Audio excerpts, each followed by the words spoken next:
everyone, and welcome to the Contingency Plan Podcast. My name is Jedi Master David, and with me, as always, is Darth Austin. Hello, everyone. Oh boy, another week of Kenobi countdown to Kenobi mania. 100 years, Kenobi. 100 years.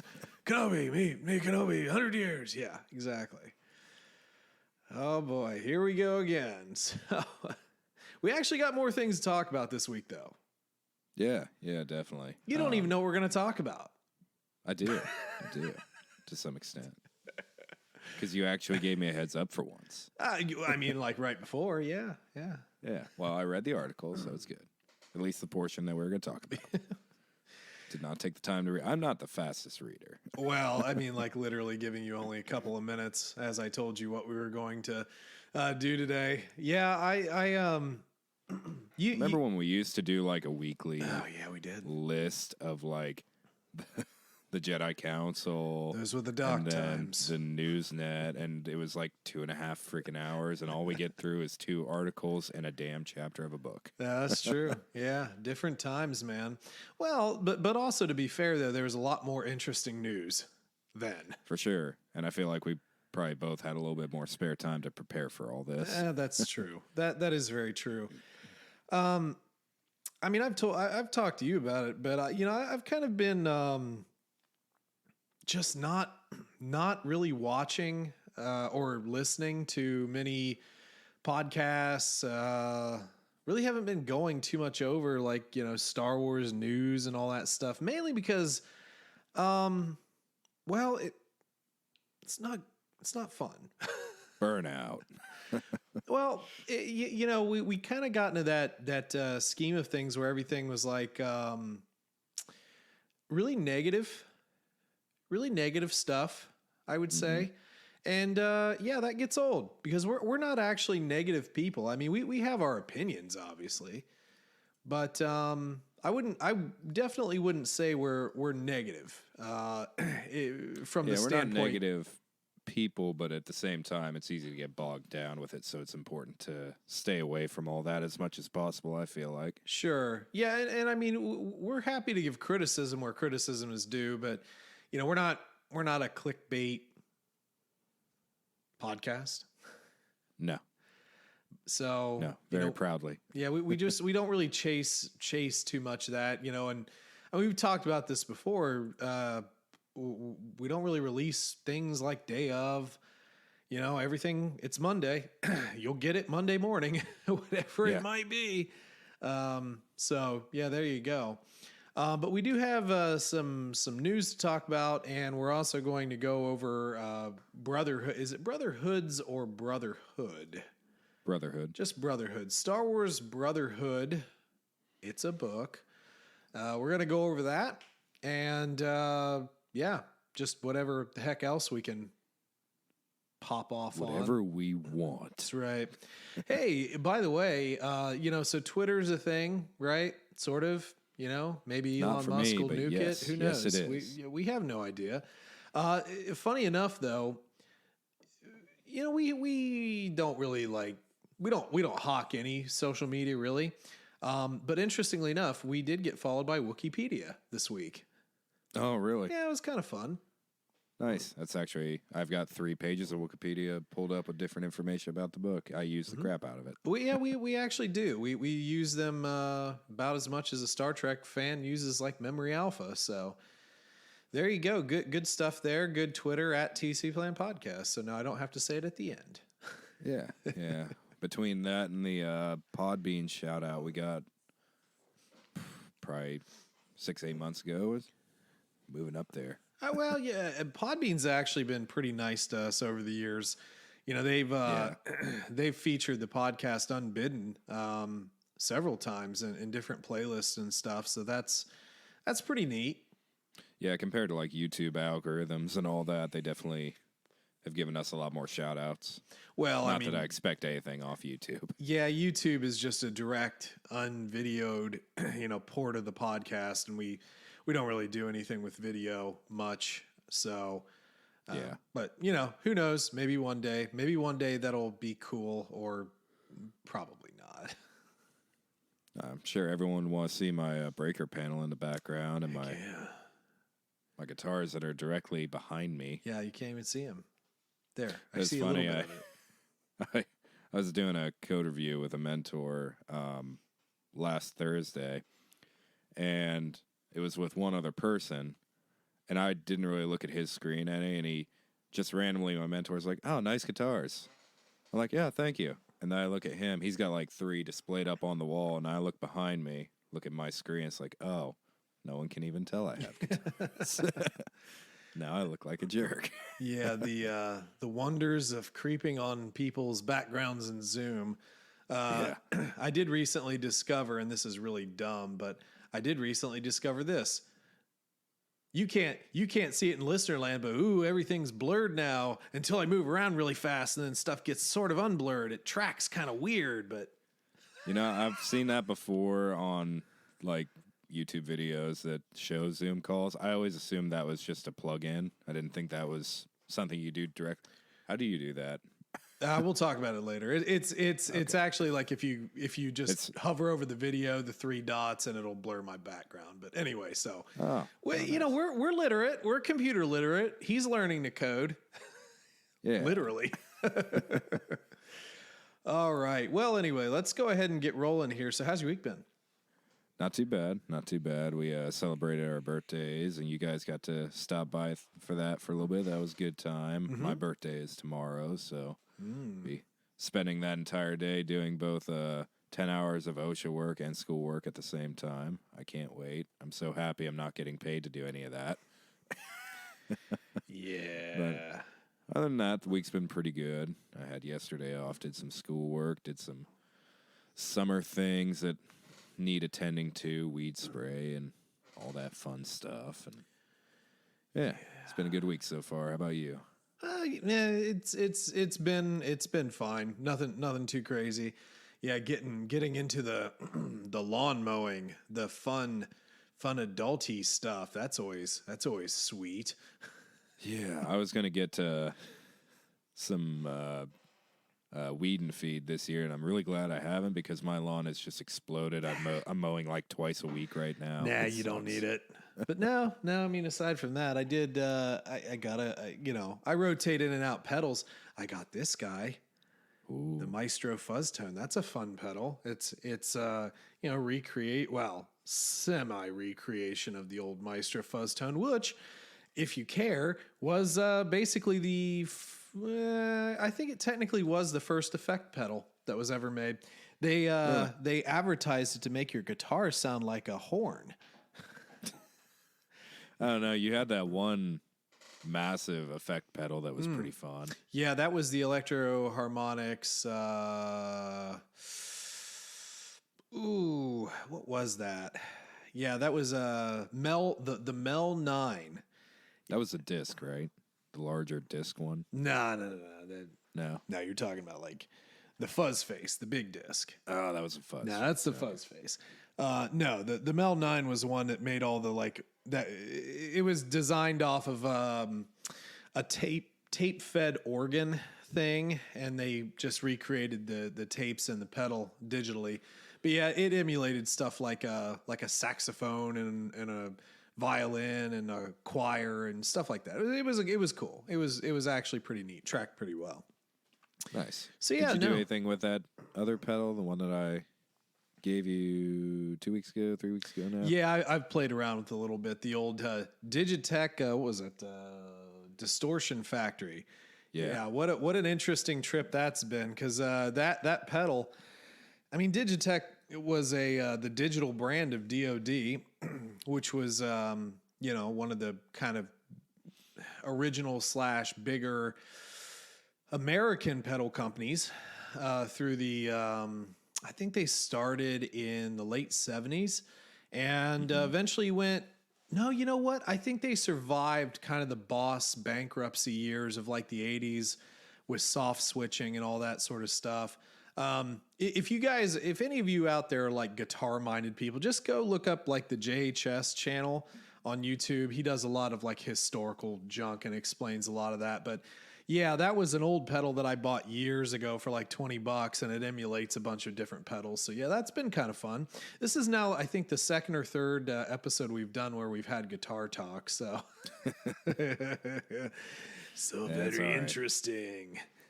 Hey, the Jedi Council can do whatever it wants, and if meditating and becoming one with the Force requires a little bit of guitar talk, then damn it, it requires some guitar talk. There you go. It's good stuff. Well, I suppose because this might get a little long here, let's go ahead and just barrel into this Vanity Fair article. So Kathleen Kennedy did a little interview with Vanity Fair. And for those of you who can't read it, sorry, there's plenty of people who have been regurgitating this, all day basically. But I had my one free view of the site. So I actually Tells get you to how look much at we it. care about Vanity Fair. Yeah, just don't. I'm not paying for this garbage, and yeah, just don't refresh the page. So, Right.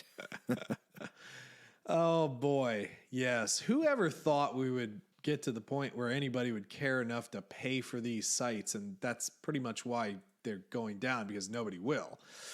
But Yeah. anyway. Heck, CNN Plus is getting like axed. That's like CNN. Really? No matter what you want to say about like political affiliations and stuff, it is CNN. And Yeah. their little appy thing just did no numbers. So it is what it is.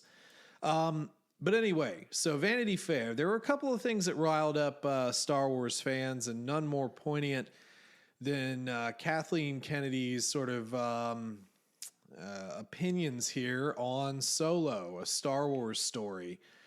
So I'm going to read here a little bit, then we'll do a little reacties, and then we'll kind of go from there. So the question is posed. I don't want to put you in an awkward spot, but was this an understanding you've come to that was developed from Solo? I don't want to trash Alden Ehrenreich. I think he did a good job. I like that they put that in red. Okay, guilty conscience much. But the idea that you can't really replace Luke Skywalker, was that something you learned from that movie, or how would you put it? And Kennedy's response, maybe.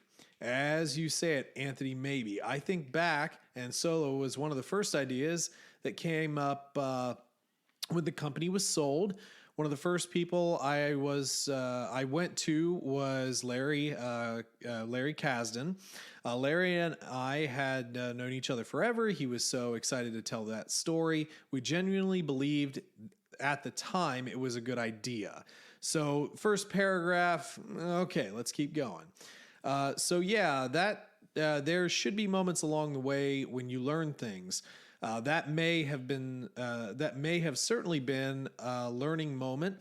Some people have talked about how maybe Solo should have been a TV show.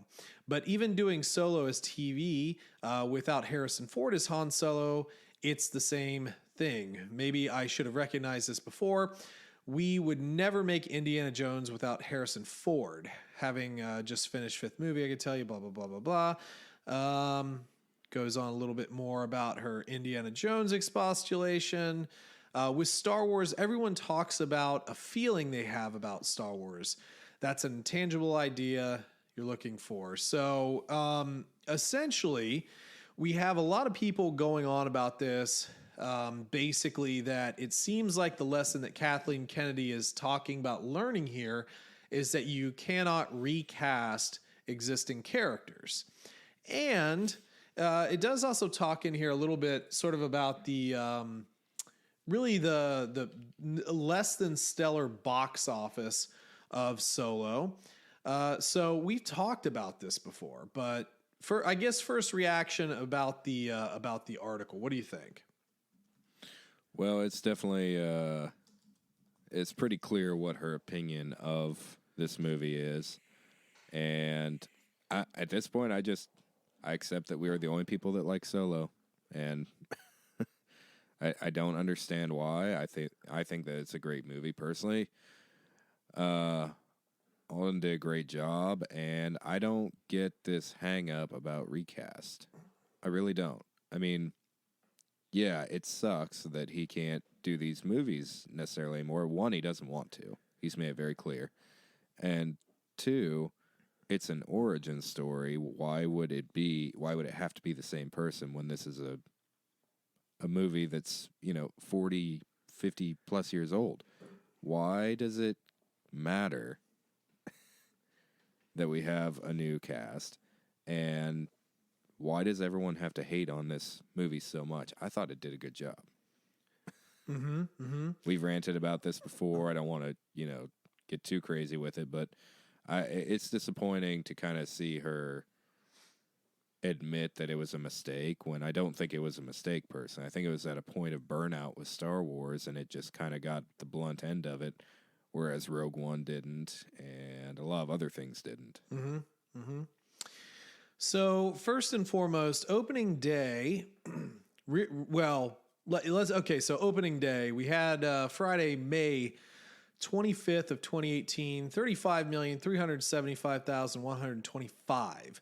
Opening day weekend, a total of $84,420,489. And then total gross that they kind of had calculated here, a shade under 400 million, right? To a budget of $275 million, right? So, first and foremost, from a strictly monetary standpoint, you could say potentially that the movie was a flop because it didn't hit the billion mark that effectively everything else has. Also, while it made up for its budget, I think the common argument is it didn't then compensate or would have just broken even for, the marketing machine, right? Mm-hmm. And there's been a lot of talk, and we talked about this back then, about reshoots, directors leaving, Ron Howard coming in, cleaning house. Maybe Alden Ehrenreich needs acting lessons on the set. A lot of things that went wrong with this movie, something that could have really went down in flames. So I'll pose a couple of questions.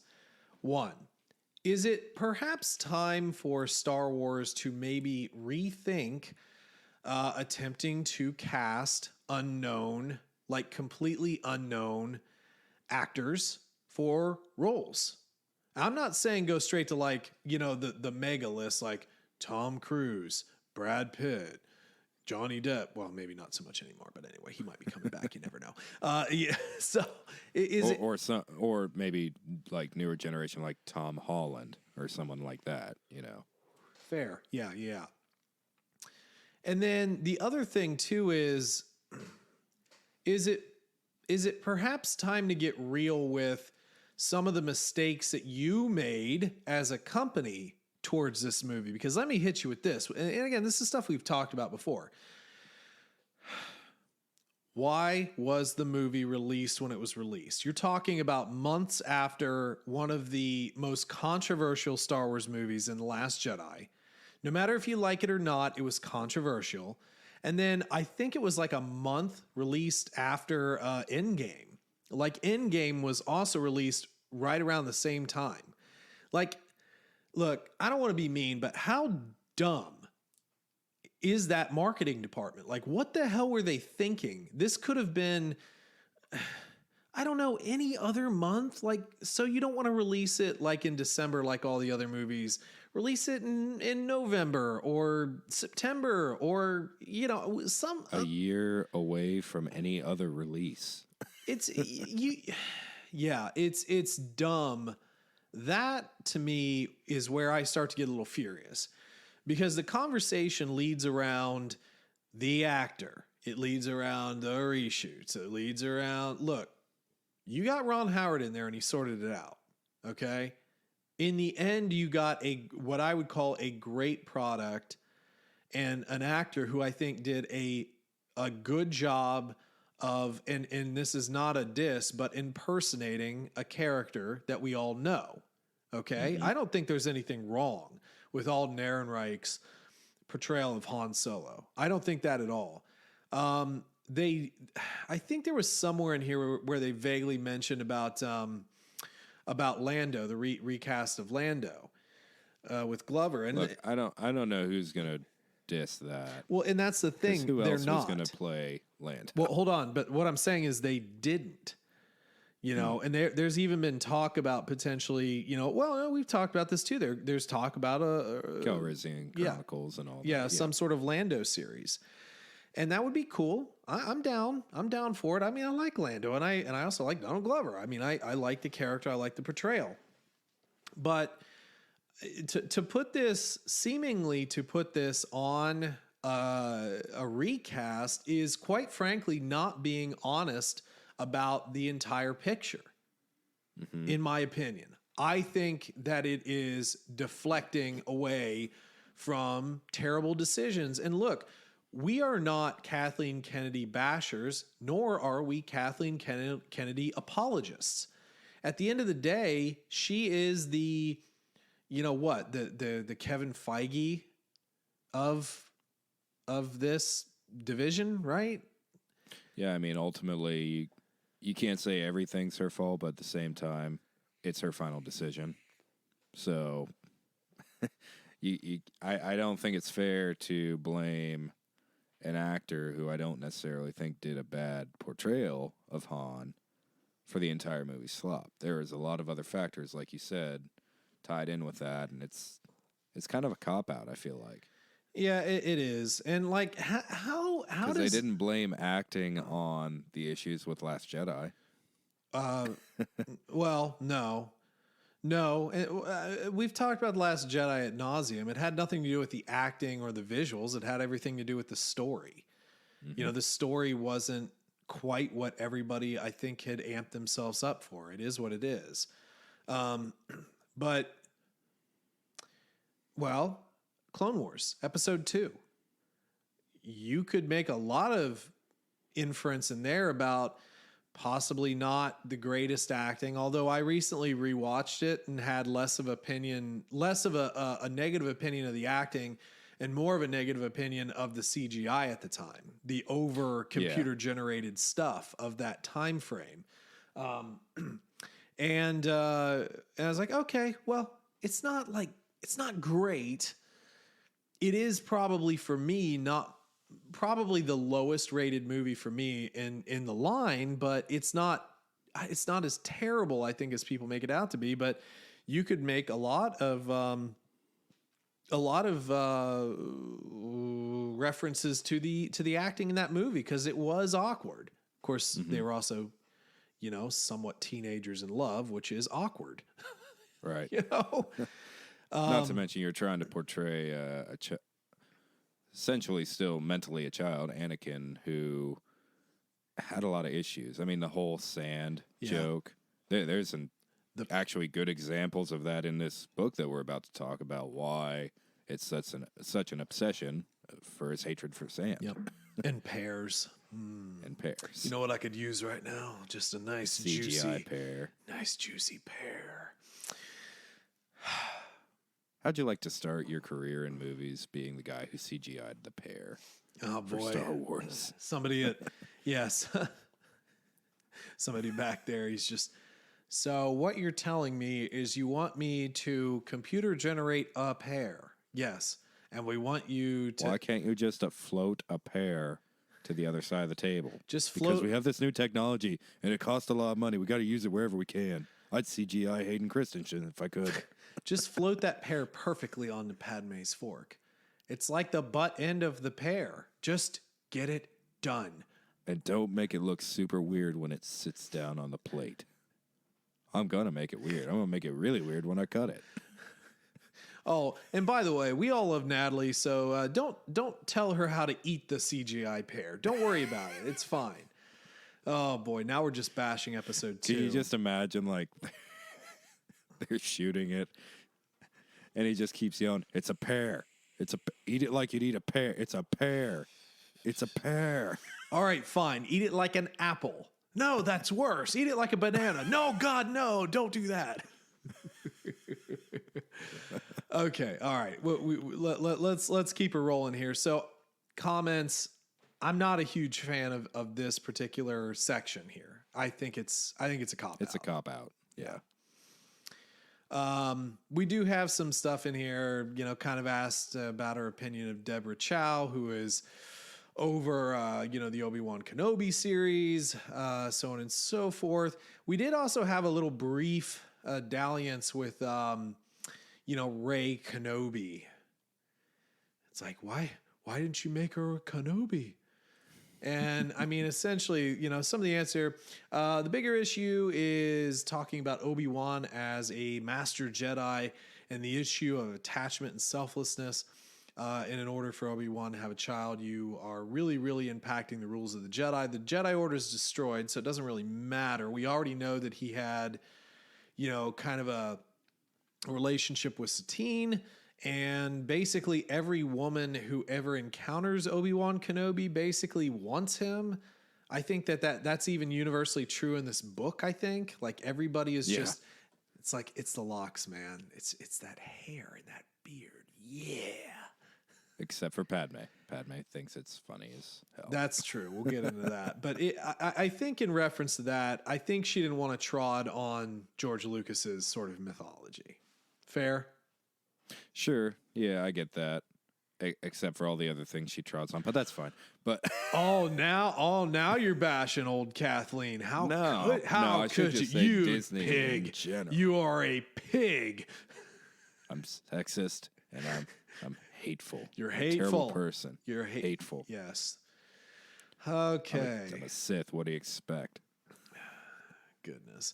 Well, anyway, the rest of this does kind of seem to want to move away from established stuff. One of the questions here, I know the Acolyte hasn't started shooting yet, but that's also on the horizon for Lucasfilms. That series is not as tied into characters we already know, right? That one sits right on the edge of the High Republic. It's a bit of an experiment for us because it isn't building within the timeline and the era that John and Dave are. It isn't necessarily going to be where features are. We are moving into a new era with what showrunner Leslie Headland is doing. There are certainly reflections of things that people are going to recognize, and it will have connectivity in Star Wars, but this will be a whole new era of storytelling if we determine, like we did with The Mandalorian, that it works and that there's interest. I think there will be. I actually think that this statement is very interesting because it's like it feels crazy skittish. Yeah. Yeah. I mean, it's like it'll be a whole new era, like The Mandalorian. You remember that? Oh yeah, grow Baby Yodas. That it works, and if there's interest, and I think there will be. It's like, dude, what? How many billions are you going to commit to this? And you're going to say something like, "If there's interest." Like, what are you going to do? Change the era halfway through the trilogy? Yeah, and I think I remember reading that the Acolyte is like 100 years before Episode 1, Phantom Menace. So I think if I remember reading what I read, and that was indeed the right thing, I think this was kind of maybe attempting to explain a little bit of how the Sith could have gotten a foothold with these Jedi. Plagueis Master. Plagueis Master. You ever heard the tale of Darth Plagueis the Wise? Timer 3. Just a timer 3. He was so wise that he wasn't wise. Yeah. That's the only thing that would actually make this interesting for me. Honestly, is it being tied to Plagueis?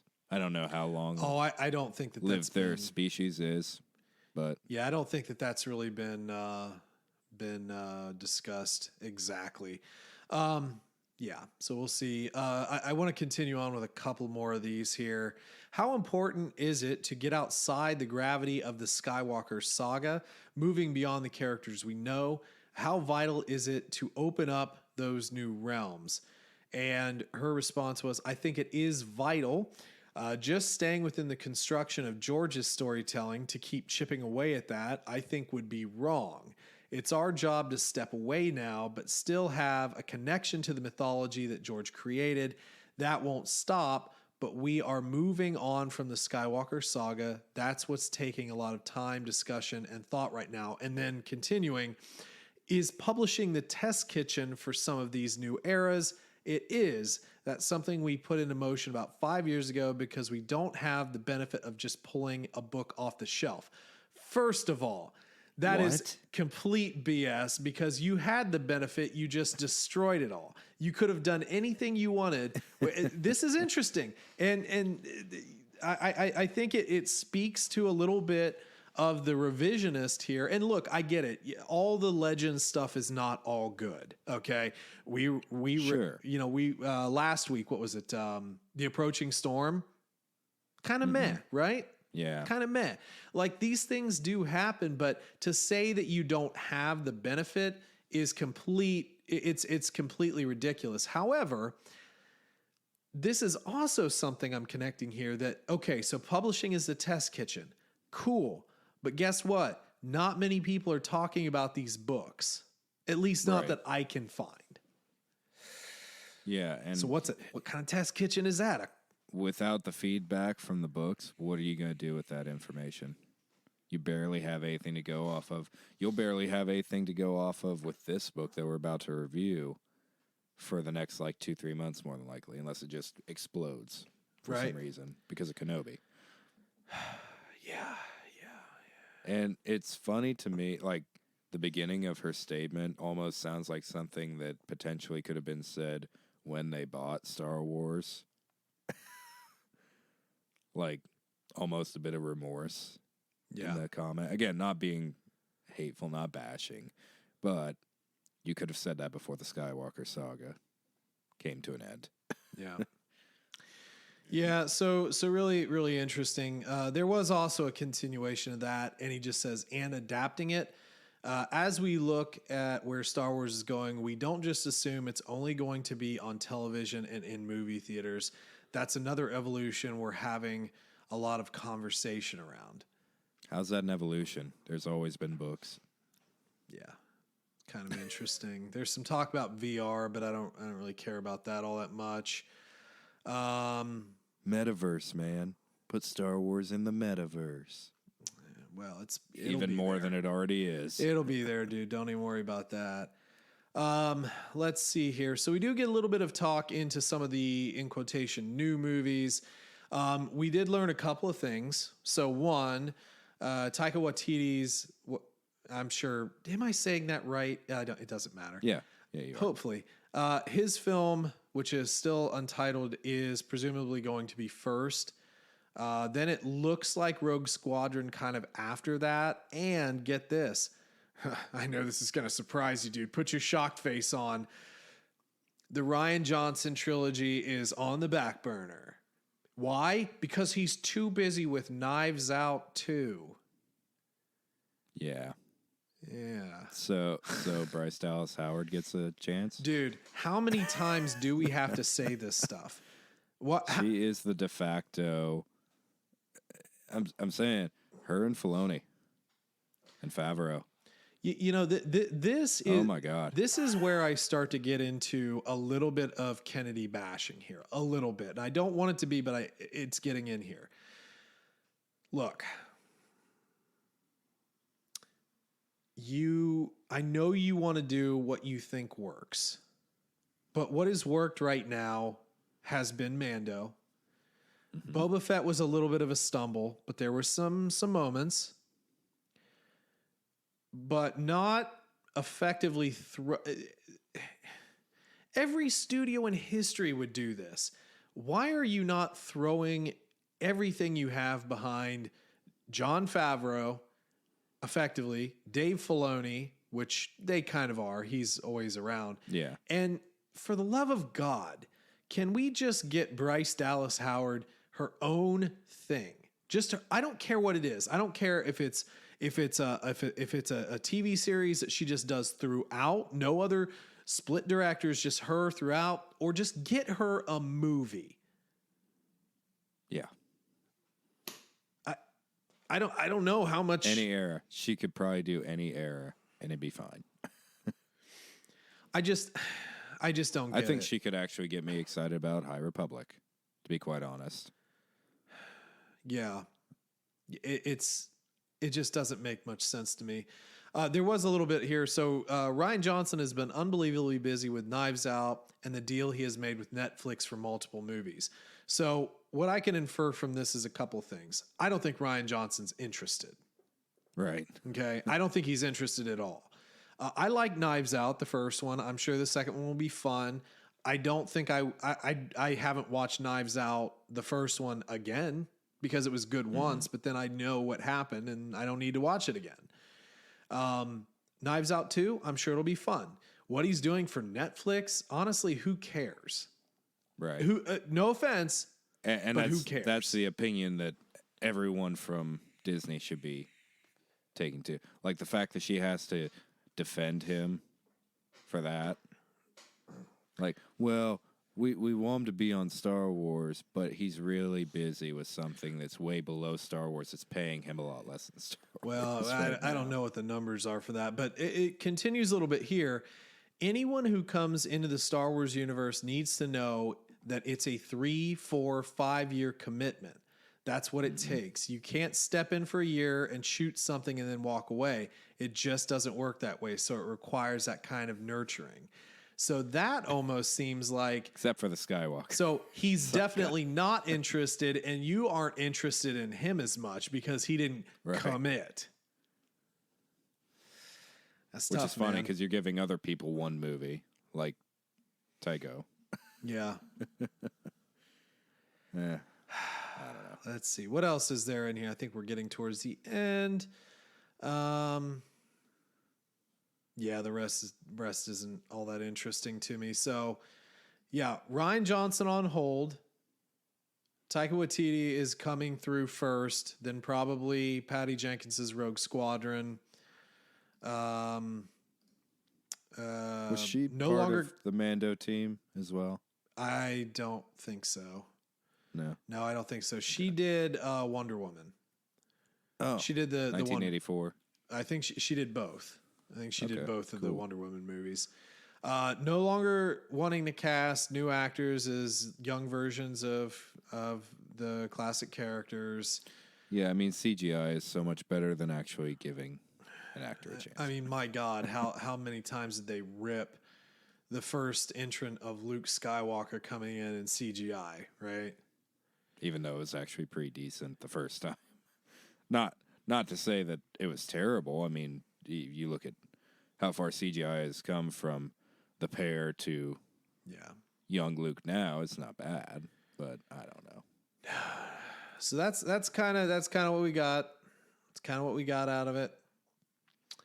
And there you go. 'Tis what it is. That's right. So at least we can still enjoy Solo whenever we want. That's right. Until on Disney Plus. This week's episode is sponsored by Disney Plus. Sign up today and get HBO Max for, I don't know, money. Sign up today before they take Solo off of Disney Plus. And then put it back on the week after. And Netflix will alternate with it for the rest of eternity. There you go.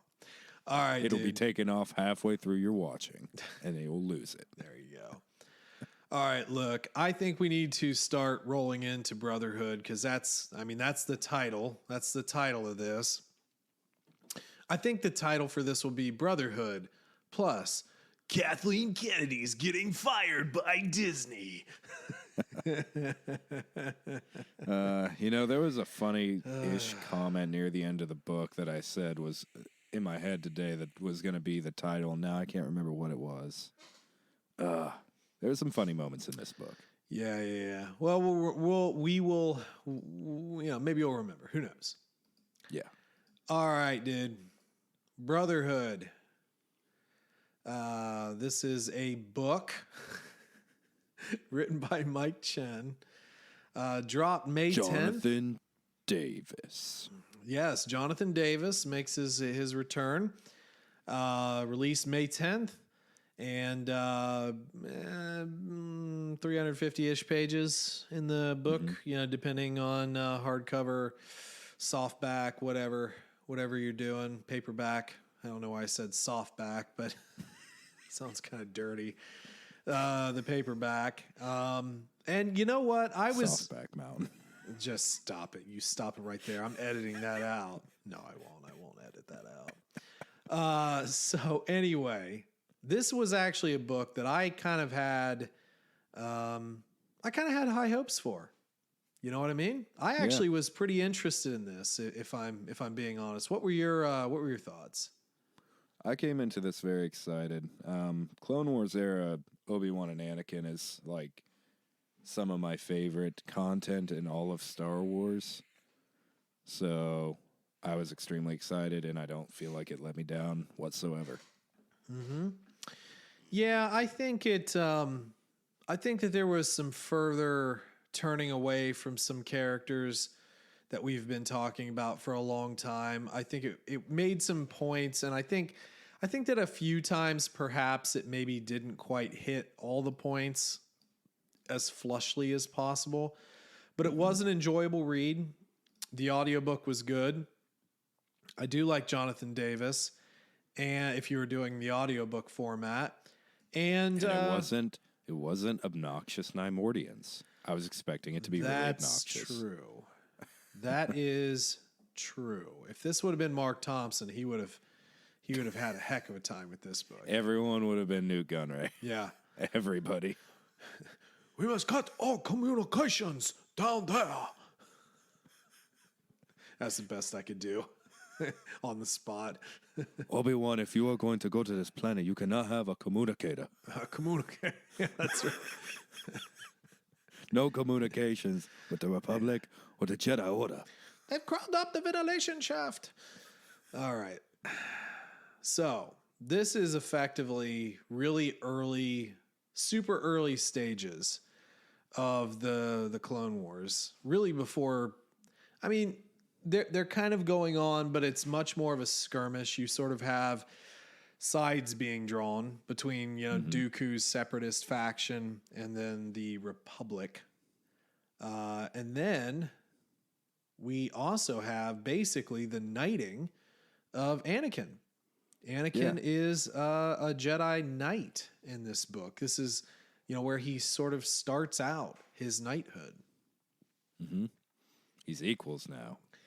Yeah. With Obi-Wan, even though Obi-Wan's on the council. Yeah, kind of. So this is actually one of those things that I thought we'd talk about a bit, talking about equal. Now, I guess at this point you wouldn't necessarily translate Obi-Wan as the rank of Jedi Master, so to speak. Right. Obviously, he's a knight through pretty much the entire Clone Wars. Yeah, at least in the very beginning. Now, to sit on the council, aside from Anakin, you. Oh wait, so does this break continuity technically? No, not. Well, no, because he was still. No, it kind of does. Not really. Because he sat on the council and he didn't get the rank of master. Well, let's go through that. So Obi-Wan takes a rotational seat on the council that he shares with other Jedi of the Order. So this was something, kind of in the movie. It's like, yeah, Obi-Wan's on the council. Sweet. Yeah, he's totally replacing that one dude that Jango killed really too easily. You mean that? Yeah, that one guy. But right now he is in a rotation, effectively trying to prove himself, kind of. But I guess it is a little ambiguous, the master versus knight, but I would say that once we get onto the council permanently, which he does in this book, and we'll talk about that proving point, I would say he is a Jedi Master, but it is a little ambiguous.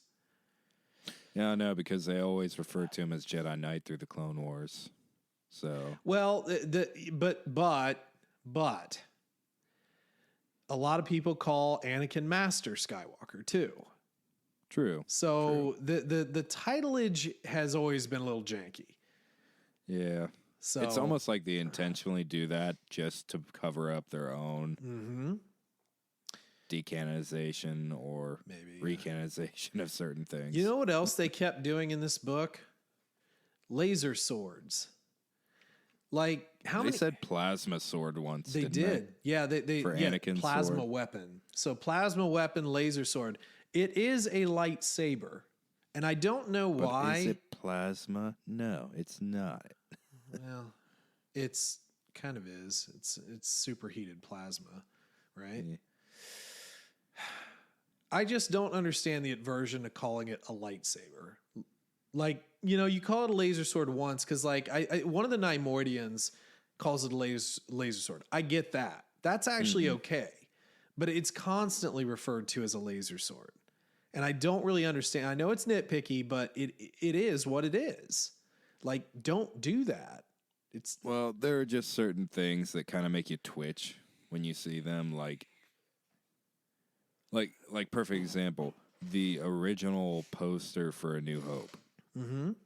Looking at Darth Vader's lightsaber makes my eye twitch you compared to what you actually get. You mean like the Shudo training, you know, Yes. training stick, hilt?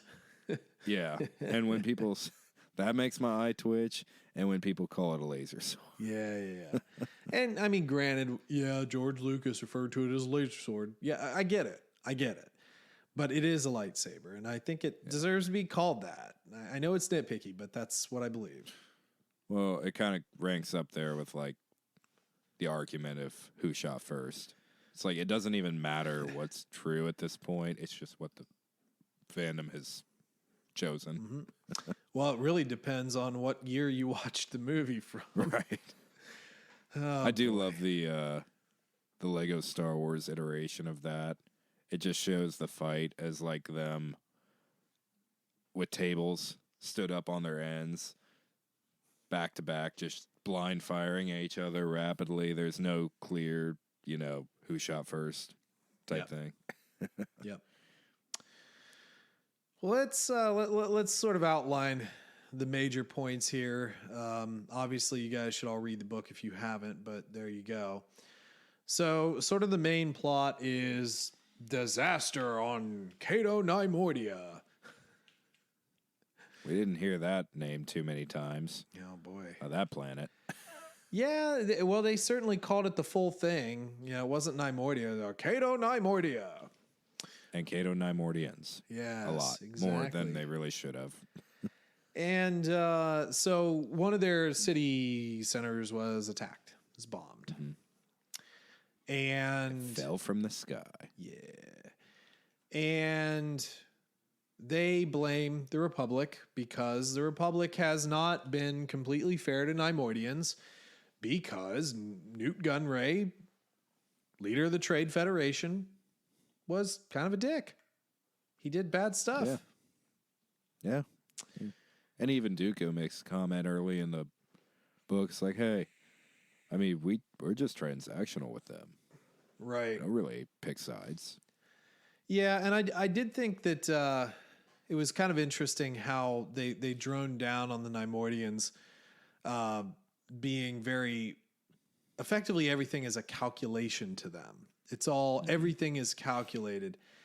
However, as many times as they said it, I didn't really feel like they were all that calculating. No, they were kind of emotional and stupid. Yeah. To be quite honest. Yeah.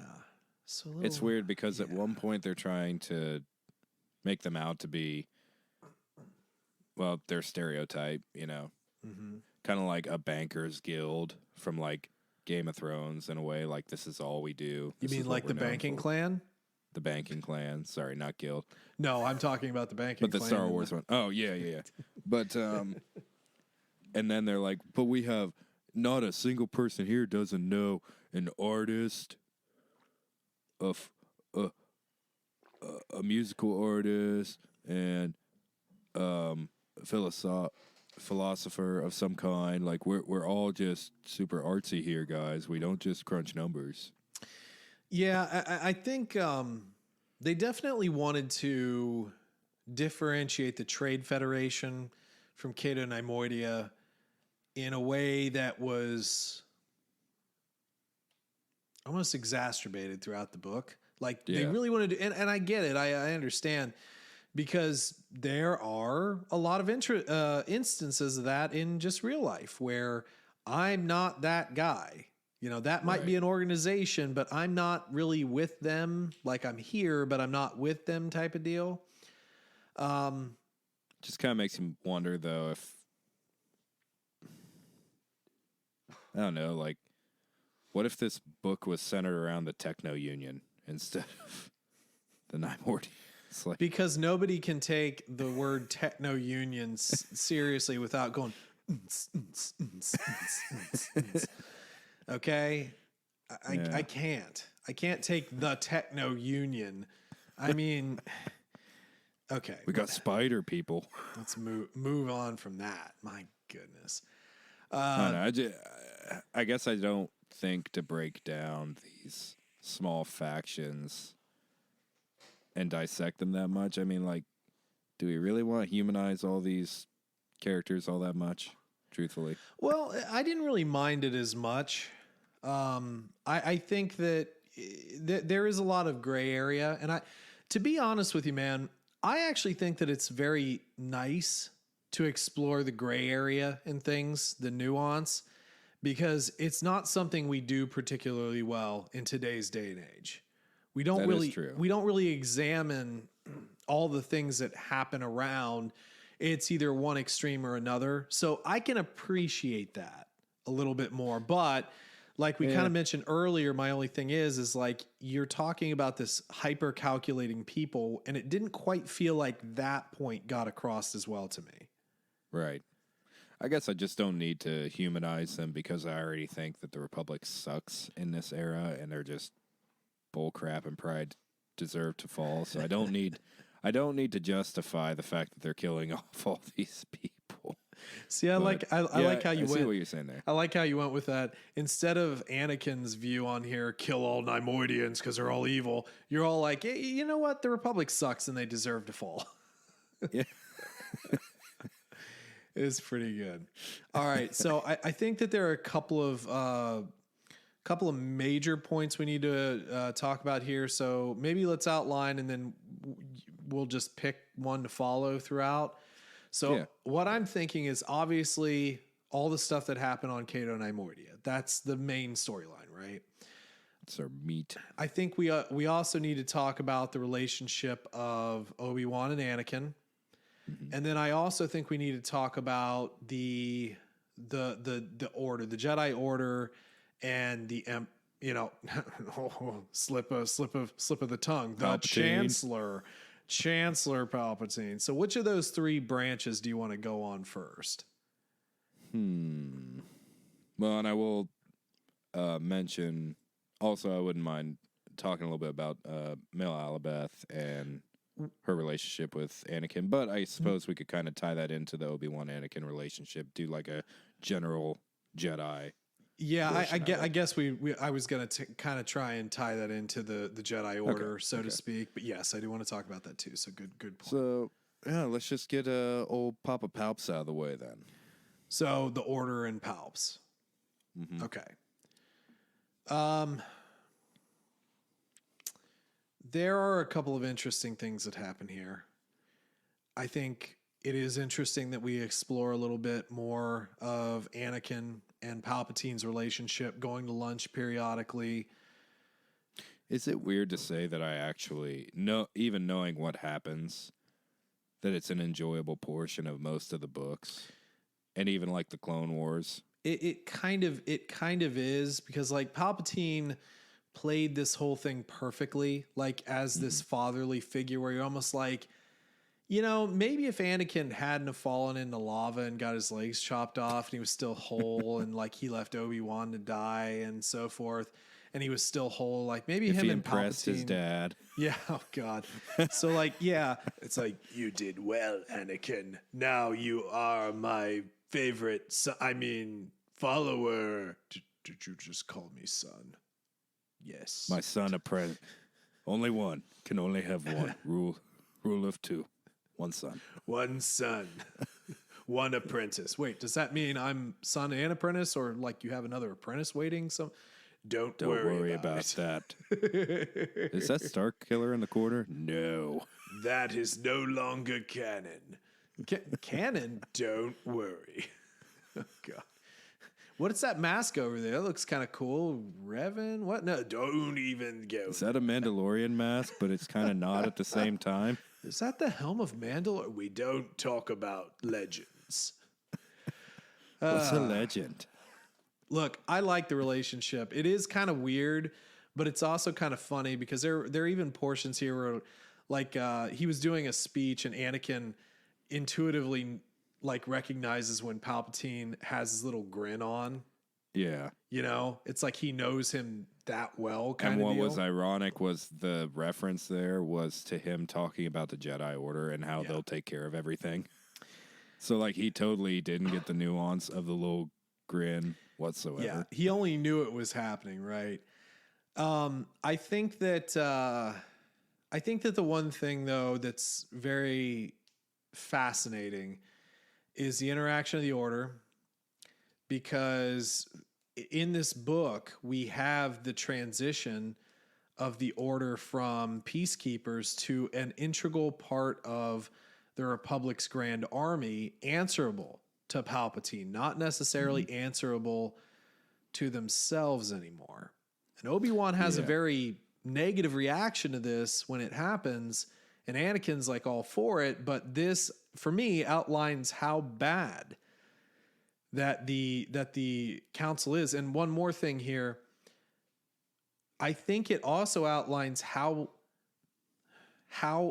just terrible of a creature Yoda is, because there's a part in here where they're talking about effectively field training younglings and making commanders out of Padawans, and Yoda's like, sounds like a really good deal, that is. I really enjoy that, Palpatine. It's like, are you nuts? Yeah, even to kind of jump ahead a little, I guess some spoilers here. You know, we have a Padawan basically saying, yeah, I don't want to be a Jedi because I don't want to fight. I don't want to be a part of this war. And Yoda basically just says, well, we'll see. Well, we're going to send you with another master, and you'll rethink it, you will. But I've made, you'll rethink it, you will.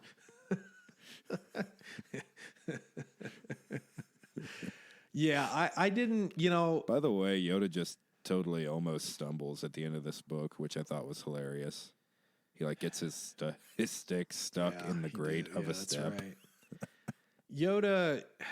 Yoda really has been taking a hit for a while. Yeah. And the hits keep coming. And I wonder if that's more like Disney deciding that they don't like Yoda, or Disney deciding, you know, maybe we should point out of all Yoda's flaws. Yeah. That are clearly there. Well, then you could start making a lot of conversation about maybe Yoda wasn't the right person to train Luke, and maybe the reason why Luke failed in canon was because of Yoda, because Yoda was not a good master. No. He wasn't a good Jedi. I'm sorry. He had a command of the Force, but I don't know. And why couldn't Ben have just continued the training? As a ghost? Like, yeah, I mean, Ben couldn't, like, hang on his back or whatever, but he could have taught him, you know. Mentally, he could have prepared him for a lot of things. Like, Luke, if you go in that cave, you'll totally have to fight your father, who I haven't told you is your father yet, but it'll be yourself, and it'll really mess you up mentally. Don't do it. Luke, it's time for training. It's 5 a.m., Ben. I am an astral projection. I do not have a concept of time anymore. Get up. I was up at 3 a.m. to watch you grow in the sand dunes of Tatooine, keeping the Tusken Raiders away from your farm, dealing with your uncle, who's a total jerk, ignoring all the women throwing themselves at me, until I started getting sun fade because I had to take care of you. Get up and train. You don't understand how many women just threw themselves at me. It was the beard, Luke. It was the beard. Grow a beard. You'll get all the women. I was swimming in women, Luke, and I don't even want women. I was swimming in them. You mean I can get Leia? No, not that one. No beard. No, don't go after Leia. Why not? I'll tell you in the next movie. Look for Sith women. Just look for Sith women. Or nice pacifists. Geez, you really seem to live on the extremes, Ben. Yes, only pacifists, extreme pacifists who will die for their cause, or Sith women. God, Obi-Wan. Okay, back to it. Another if person. Palpatine's around, you will find a love of your life. The other one we need to talk about is Mace Windu, because they really get. I did want to mention that, yes, and I still haven't decided how I feel about that. But yeah, Mace is just essentially the worst character in this book. Yeah. He is a jackass. It's clear he does not like Anakin. He's very judgmental. Anakin clearly knows it. And like, look, we know that Mace Windu was suspicious of Anakin. But like to this extent, it seemed a little extreme. And even at the end, when they're facing off against Palpatine and all the Jedi Masters get murked like little freaking amateurs. And he's like, look, yeah, you got to trust me, okay? I will trust you finally, but you got to like stay here. And even when he comes, he's like, we need to kill him, Anakin. Right. This isn't the Jedi way.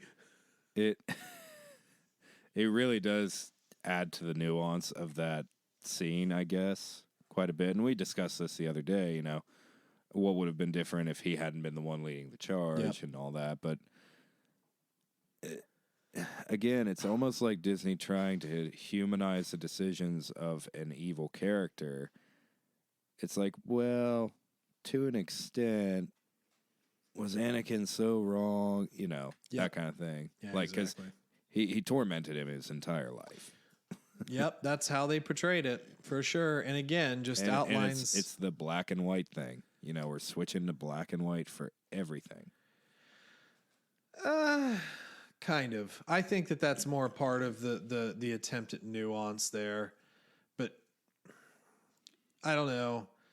Mace Windu, eventually we have to figure out a canon way to kind of either revitalize that character or bring it in, just sort of bring it into like the forgiveness factor, because we've knocked on Mace for a long time.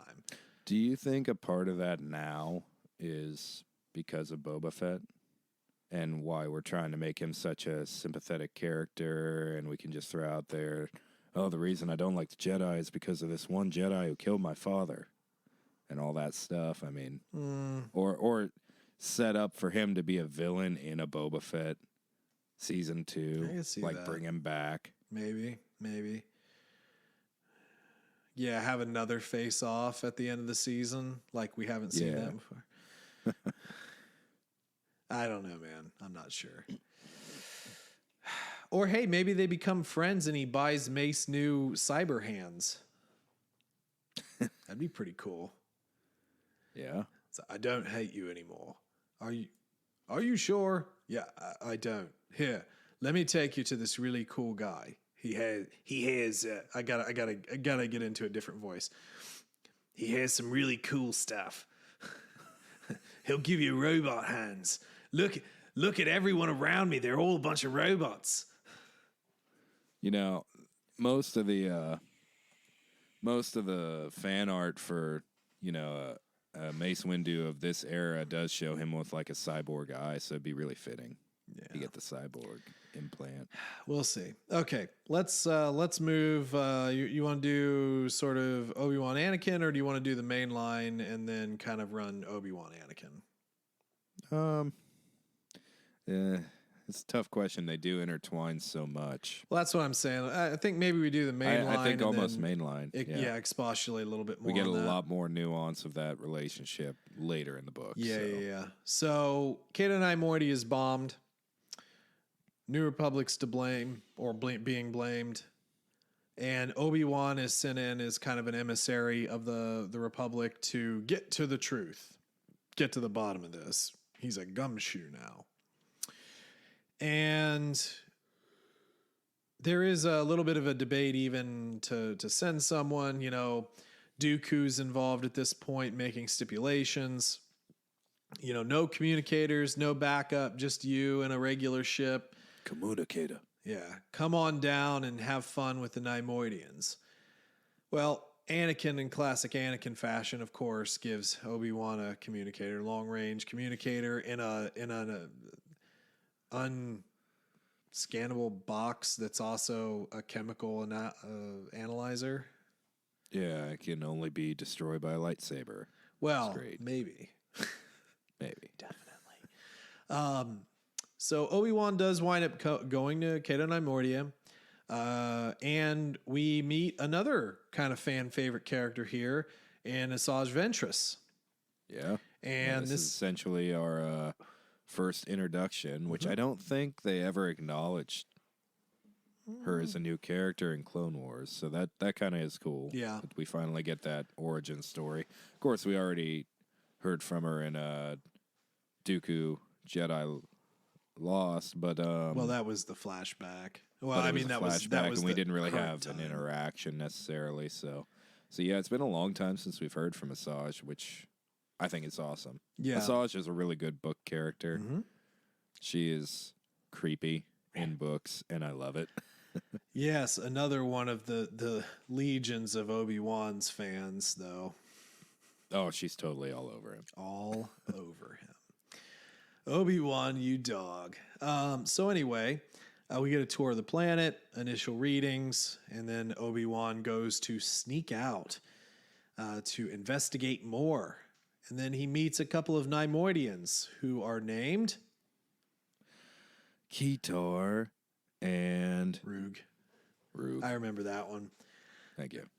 So Roog has been a special forces, crazy, killery kind of Neimoidian super soldier. And Keetor, which is just funny because it's hard to picture any Neimoidian in anything but the flowing little robe thing. I know exactly what you mean.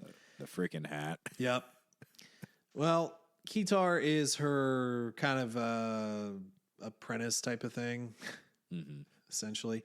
And they're in the kind of just city guard at this point.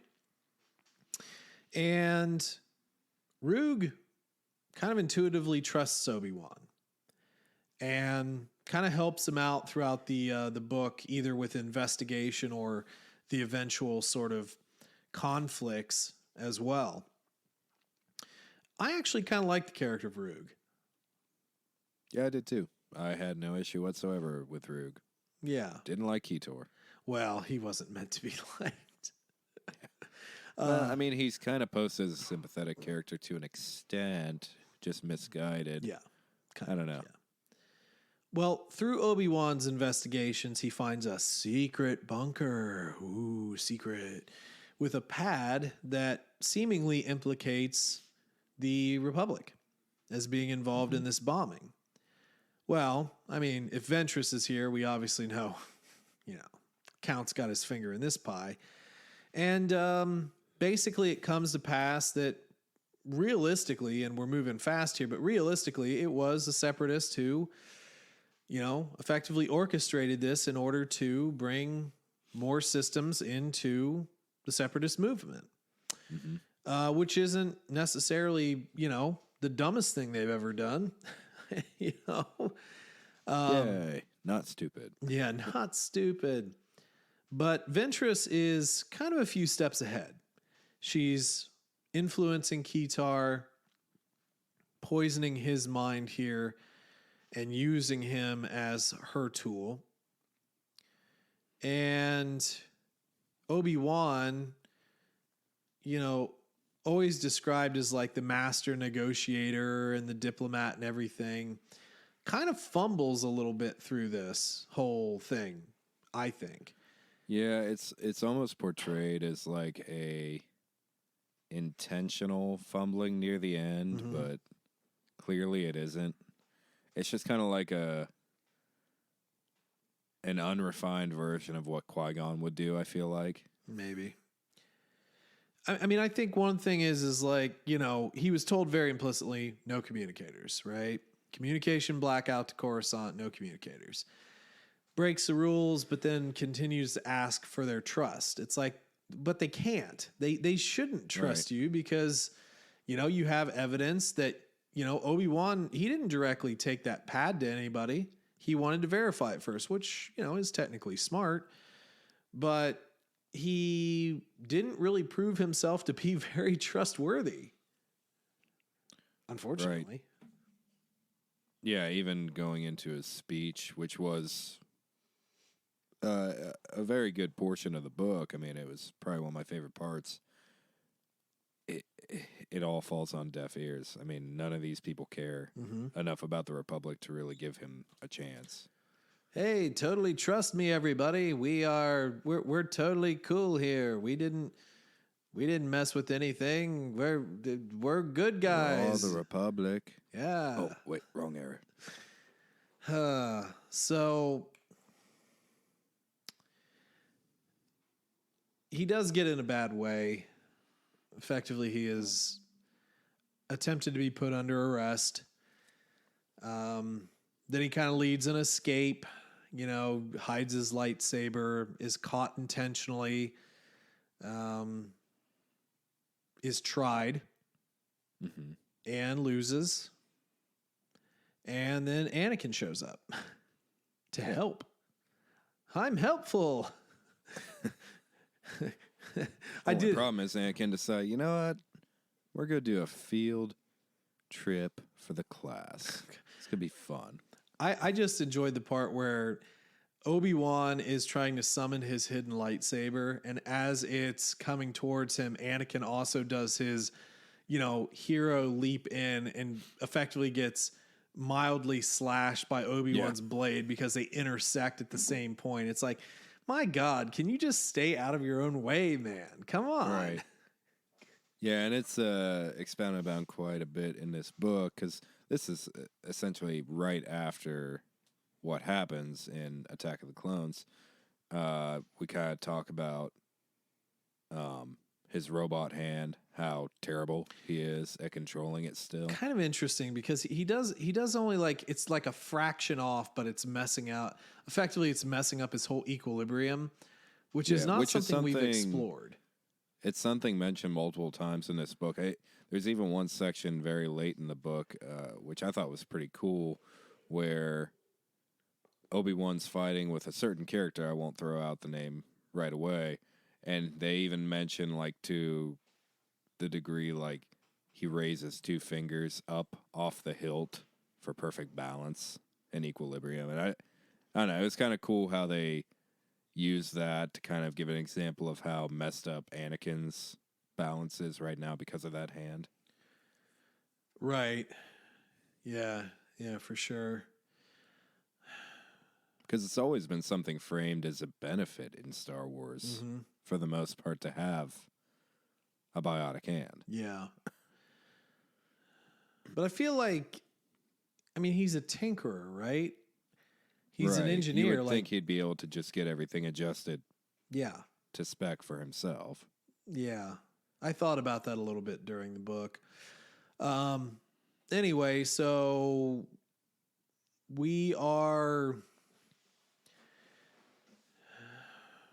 Obi-Wan is basically a fugitive towards the end of this book as it kind of lingers in Neimoidia. He doesn't really make his point, and they, as you said, didn't really hear him. So I think that's interesting, that really there was not a positive resolution here on Neimoidia, not necessarily. We do get a face-off with Ventress, between Ventress and Anakin. And it is a difference between, you know, books and like the cartoon and everything, where I think Anakin could have pretty single-handedly have taken out Ventress in the cartoon. But in this, he had a lot of trouble. And granted, they do blame it on the hand, but I don't think, and this one thing I will praise this book about, they really did key in on the arrogance of Anakin, like hardcore. Yeah, arrogance, cocky attitude, even when not faced with adversity. I mean, they focused on the specific relationship and the differences between the two quite a bit throughout this book, and I think that was very well done. Yeah, exactly. So he's having trouble with Ventress. Eventually he kind of does flip the switch a little bit and feels a lot more in flow with the Force, and is able to kind of turn the tide a bit, but really it's only kind of ended, so to speak, when Obi-Wan shows up. And one thing I did want to point out here, I'm glad I popped back in my brain, because I was thinking about it. So Anakin kind of makes a bit of a revelation to himself that while fighting for someone, that's kind of his Force power, so to speak. That's when he is in most connection with the Force. So my question to you is, do you think he lost to Obi-Wan because he wasn't fighting for anyone anymore? I mean, effectively, he choked out Padme. He hates his brother now, Obi-Wan. Mm-hmm. And although he's flowing through the dark side, that's not his strong suit. His strong suit is the reason why he has a blue blade. He's a protector. So yeah, good point. Good point there. Yeah, I like the idea of that, which kind of leads towards, I mean, I feel like as far as power scaling goes, Clone Wars era, Anakin's always been kind of the strongest, I think. Oh, yeah. So it would make a lot of sense as to why that is, seeing as how that's when he had the most people to actually defend. Well, also think about this. He is able to overthrow the Emperor only after he starts fighting for his son. Yep. I mean, think about that, because in the comics, he did kind of fight the Emperor and he lost. Yeah. He wasn't able to because again, he's not fighting for anyone. Fighting with anger is not Anakin Skywalker's strong suit. That he's got a lot of anger in him, but the best he can do is destroy all the sand people. But a true Force wielder, I don't think he can do it unless he is truly fighting for someone, and not a cause, but someone, people. Anakin's connection is people. Yeah, and I think that they framed that really well with this. What's the story that Shmi tells him? The sun dragon, or the sun dragon thing. Oh, God, everything's a dragon. Probably has a dragon tattoo somewhere. The Jedi with the dragon tattoo. Yes. Yes. That is probably a fanfic somewhere. Okay. So we kind of deal with Ventress, sort of. And then we escape off planet. Obi-Wan is praised. Anakin's disobedience of the Jedi Order just kind of goes unpunished, not even really talked about. And then I think what you wanted to talk about, and I also want to talk about, is really Mil Alabeth, who is, she's a youngling. She's an initiate. She's not even a Padawan at this point. Yes, old Mil, like legitimately the only other person I'd ever want to see Obi-Wan or Anakin take under their wing and actually be master too. Obviously, Anakin can't at this point, but it would have been really cool if they could have squeezed into canon. It's like, oh yeah, that's Obi-Wan's apprentice now. So, first appearance, by the way, brand new character, Zabrak, and very empathetically powered. Like any sort of mention of violence, war, any of that causes her like great pain. Yeah. Like this is Emery times 1,000. Yes. But she she has a very strong personality. She's not timid. So meek because of this weakness. Yeah. This crippling, connection to the Force that she has, that she doesn't have anything but that. Like she could be a good character without these powers, truthfully. Right. And really the only reason why she came to the attention of Anakin was because she was cutting herself off from the Force, and Anakin felt it as like a void. And think about that for a second. She created a void in the Force. I wonder at that point if that's almost like dealing with a Yuuzhan Vong. If you're cutting yourself off from the Force wholeheartedly, is that how you'd be perceived? I don't know. Maybe. I just thought it was interesting because, Rey didn't necessarily automatically know that Luke had cut himself off from the Force. She guesses it later. Right. So is that something that people can really feel? And this girl is sitting here literally creating voids in the Force around her. She's not deleting herself. She's deleting the Force. Right. It's pretty crazy, honestly. So that's kind of how she comes to the attention of Anakin. And then she goes off on an adventure with him, into the danger zone, which is utterly ridiculous. And then ultimately is fought over by Anakin and Ventress. Ventress wants to steal her. Yeah, you definitely throughout that battle felt like there was a chance maybe that we were going to get some new canon added in, and Ventress stole her and secretly trained her throughout the Clone Wars or something crazy like that. I don't think they have the stones for that right now. Yeah, clearly they played it safe with the outcome they chose, but it was still good. It was still an intense moment. Yeah, I did. I thought it was really cool. And a cool character. I wouldn't mind learning more about her, but, her story kind of ends going off with another Jedi Master. She's not even really out of the order, but she's just no longer a warrior. She's also a kid. So, yes, turn you to the streets, we will. Yeah.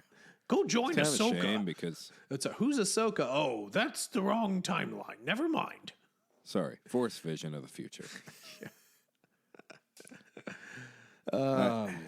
It's kind of a shame that Clone Wars is already wrapped because, it would have been cool if this character was introduced beforehand and then every once in a while we just run into her on the battlefield, Mm-hmm. Do a little that mini could have been mission cool. or something, a little adventure. For sure. All right. You want to just get into the final here, just start talking about Obi-Wan and Anakin's relationship? Yeah, sure. Oh, but wait. Fake you out. Because first we have to talk about Anakin and Padme's relationship. Well, that's kind of tied in because you get to see Obi-Wan be a complete idiot. He's not an idiot. He just doesn't want to think his friend's banging a chick.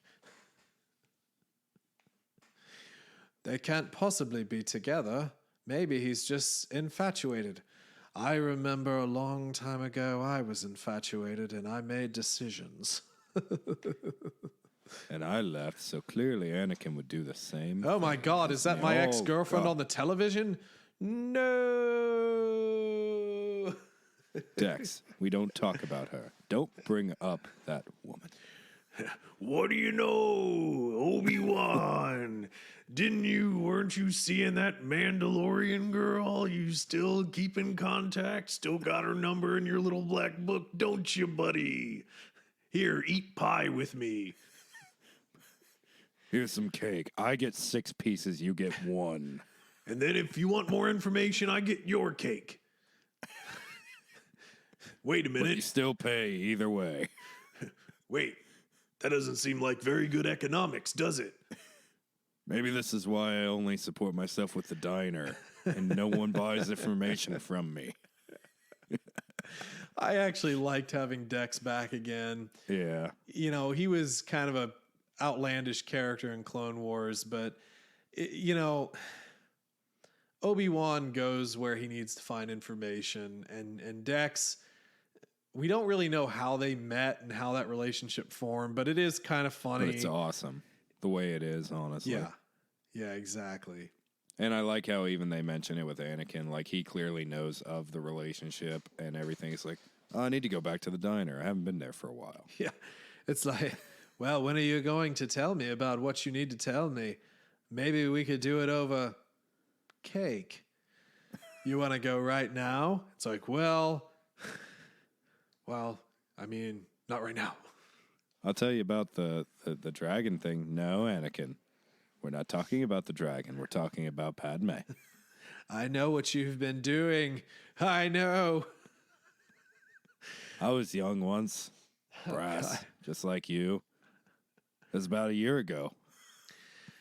When I was young, I used to date a Mandalorian queen. Duchess. She's a pacifist now. Still pretty cool. Very blonde. Might have a semi-canon daughter together. We haven't decided yet. Maybe someday. Maybe someday she'll be canon. Oh, boy. Yes. Obi-Wan's got to have some children running around out there in the cosmos. Oh, now that would be an interesting turn of events since we're so obsessed with Mandalorians. We have the canonized daughter of Duchess and Obi-Wan, who is a Mandalorian, just show up randomly and interact with Luke. Yeah. Hello, Master Skywalker. I've came to claim my father's blade. Your father? Yes, I am the daughter of Obi-Wan Kenobi. I don't have your father's blade. That thing is on the Death Star. I blew that shit up. Oh, well, okay. I guess you want to go get coffee or something? I don't know. I mean, I came all the way here. It's like, you want to go find the Helm of Mandalore? What? Yeah, it's not canon anymore, but like... Darksaber? You want to do the Darksaber? Yeah. Oh, I know where that is. We're not messing with that. We're going to do the Darksaber mission. Okay. The Padme thing, they're such kids. And like... Yeah. Do you remember... Like the earliest iteration after the marriage, too, that we get to see, so that's kind of cool. Yeah, it was interesting. And it's like they're so in love, right? Mm-hmm. Almost... Sneaking around the seedy underbelly of Coruscant just to go on a date together. Yeah, I mean, it's cute in a way, right? Yeah. It's got a certain... Well, just a certain young love aspect to it, which, I think that this is why episode 2 was so cringy to a lot of people. It's not that it was truly cringy, but it's because it was starring two effectively teenagers, and teenagers are cringy. This is what teenagers are. And honestly, the story is better in book form.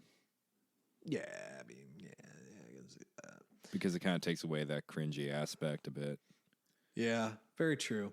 Do you remember the movie A Bronx Tale? Mm-hmm. So... Absolutely. One of my... I personally, it is probably one of my top 5 movies, like, period. Oh, yeah. Great movie. And Sunny. There was a line in there that he said, he starts talking to the kid about, there are like 3 great ones you'll have, right? So 3 great loves in your life.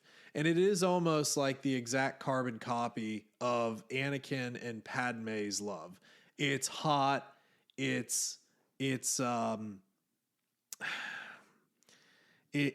kind of weird, all consuming. That's your first like love. Yeah. I think they even mentioned fire. Oh no, fire and ice. That was the combination of Anakin and Obi-Wan, but that was the comment I was going to make. It's like, yeah, Star Wars Brotherhood. A Tale of Fire and Ice. Oh. Don't copyright me. I really wish they wouldn't have made that analogy. But anyway, so but this is like a real first love type of thing. They're obsessed. And the thing is that in most cases that kind of love doesn't last. It gives way because you have to learn. If you have something that burns that hot, most of the time it winds up fizzling because it's just too hot. It burns out. And then, well, it kind of did because Anakin gets so jealous and is so influenced by the dark side, he literally chokes out his wife. You know what I mean? Right. So you kind of have to temper that love a bit with experience. And that's why, like in A Bronx Tale, it's like you get 3. You know what I mean? You're going to have the first love that you think is forever, but it's not because you have no experience. The second one is usually the one that you screw up. That's the one that got away. And then you finally get into the third, which is, I mean, this wasn't really in the movie, but it is usually reality. That's either going to be the soulmate, the true one, or your settlement. Right. This is the settled love, but it's still love either way. But, you know, for Anakin, this is just, it's just so weird. Right. They're just, oh boy. But you know what? It's also cute. It's also cute in its way. You know, they're forbidden Romeo and Juliet stuff. I'm sure it's getting into a realm of force manipulation you don't even want to think about, but like it almost makes you wonder if like the passion that Anakin felt for Padme, if that's what produced such a strong force wielder when they had a child. Maybe. In a way. Part of what passed on all that power to Luke. Possible. Very possible. Interesting thought. Well, you want to talk about the real love story, though? Oh, yeah. Fire and Ice. The Roog. No. Roog and Obi-Wan. No, fire and ice, and the thinker and the fighter, and the politician and the warrior, and the two halves that make the whole, the yin and the yang. Obi-Wan and Anakin. Oh, I hate you. I loved you. I hate you, but I love you. I know. The first I know. The OG I know. God. You know, the thing is that... That just made me think of like that scene where Han Solo is like, I know. And just in Darth Vader's mind, it's like, oh, he did the thing that I did with my master. Oh, God, stop. It is interesting, though, because it does illustrate a lot of things. The two of them...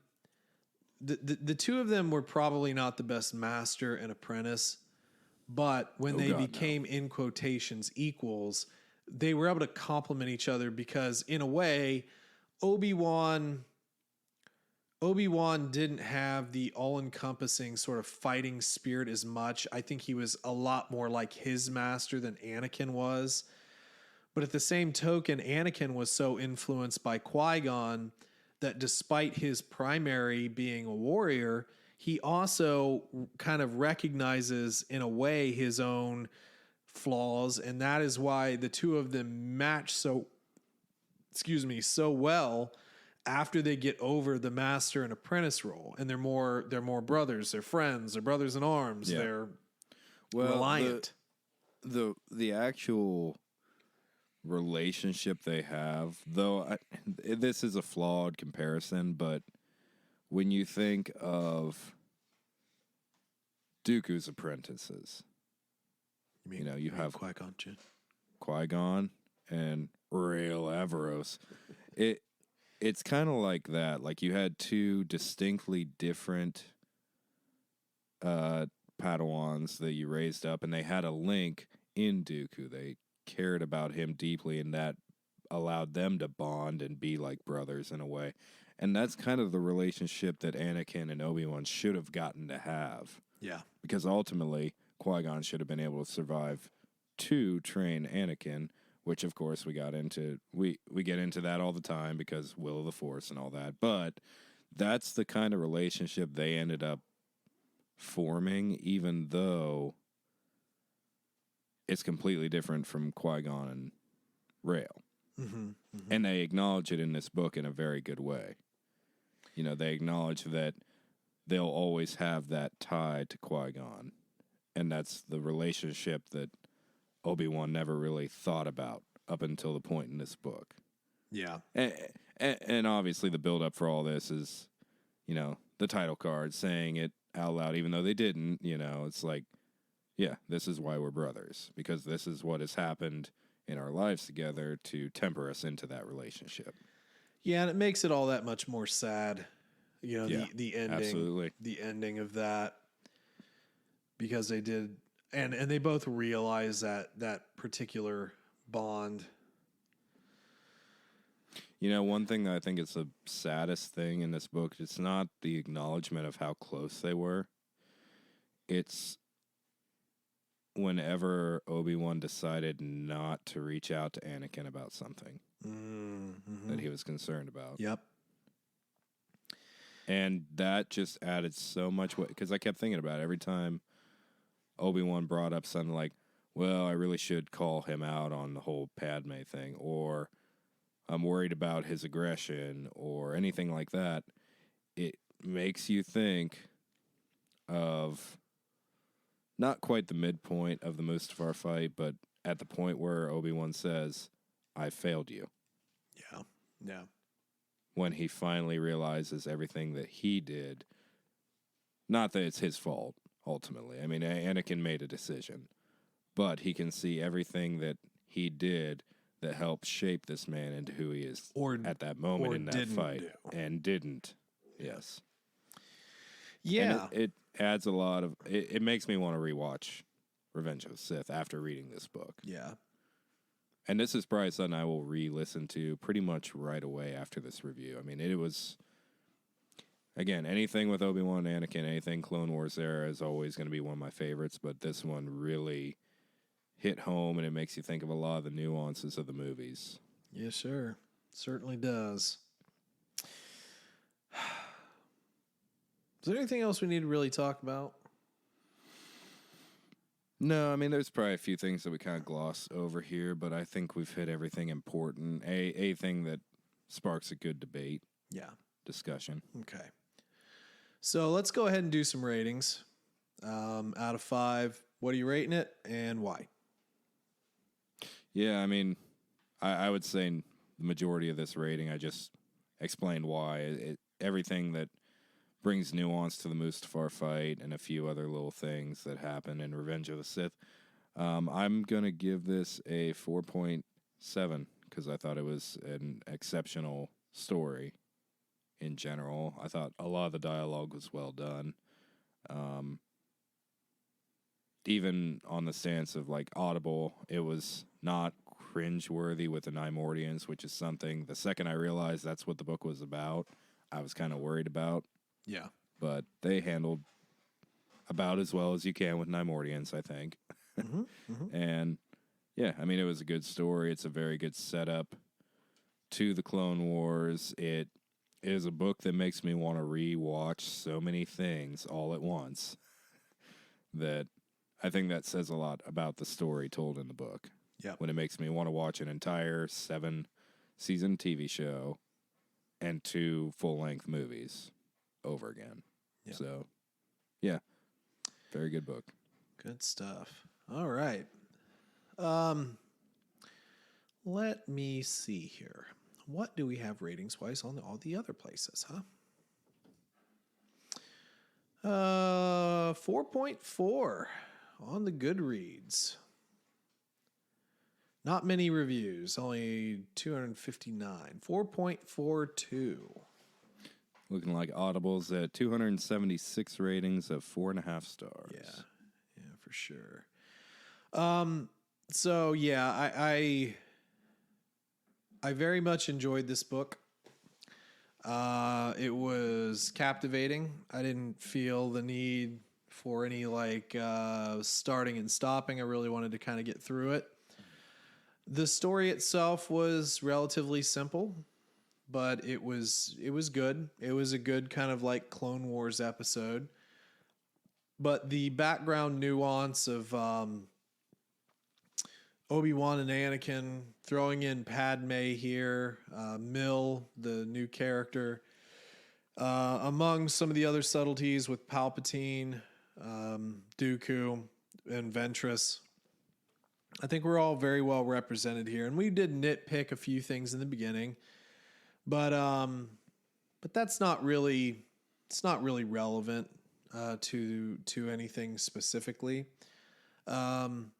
Nice to see Jonathan Davis in, tagging in. Sometimes, we've been a little bit burnt out on Mark Thompson and even Robert Petkoff at times too. But overall, I think it was a good production Audible-wise, and I think it was a good overall book. And, yeah, I don't really have much in the way to complain about it. I would say that I think I'm going to do a 4.6 on it. Good overall book, definitely worth the read and or listen. So yeah, I think that's what we got. So what did you say? 4.75 and a 4.6? 4.7. Okay, yeah. 4.7, 4.6. So yeah, right in the ballpark. A little higher than the review sites, but nothing too crazy there. So yeah, there we go. Certainly a little higher than Rising Storm. Approaching Storm. I know. I keep calling it Rising Storm too. That's the High Republic book, which I don't think we really reviewed that too highly either. No, not really. So anyway, yeah. Anything else we need to go over before we bounce on out of here? No, I think we're good to go. Sweet. Well, folks, hopefully you enjoyed listening to this episode. If you did, obviously, just make sure to listen to more and listen to each episode 2 to 3 to 4 to 10, 15,000 times so that we amp up those numbers. We got to 100 times. We got to break those numbers up. We got to get them higher and higher. 100 times. Contingency Plan Podcast forever. 100 years. 100 views. 100 episodes. 100 years. 100 downloads per person. 100 downloads, accounts, million people. 100 accounts. 100 accounts. Oh, man. But be sure to check us out on the social media. We are on Facebook, Twitter at TC Plan Podcast. Or if you just want to send us some theories or, just let us know how we're doing, tcplanpodcast@gmail.com is the email address. Be happy to discuss anything. If you have some topics for us, we're always happy to discuss those. But that's it. So y'all have a good rest of your week. And as always, may the Force be with you.